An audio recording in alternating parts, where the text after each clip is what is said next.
Ja pēc ēšanas gribas nevis kalnus gāzt, bet atpogāt bikses, tad klausies tālāk.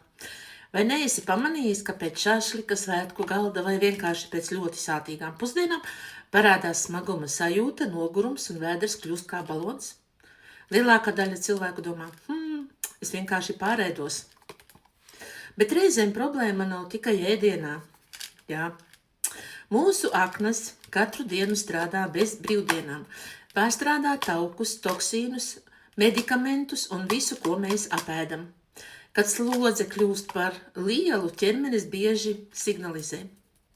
Smaguma sajūta pēc ēšanas, enerģijas trūkums, vēdera diskomforts un sajūta, ka organisms bremzē. Jā, tieši tāpēc manā ikdienā ir G-matriks. Holīns palīdz normālai tauku vilmaiņai, artišoka ekstrakts atbalsta gremošanas sistēmu, L-metionīns un humīnskābe papildina sastāvu, kas radīts ikdienas labsajūtai. Humīnskābe šeit ir sausā veidā.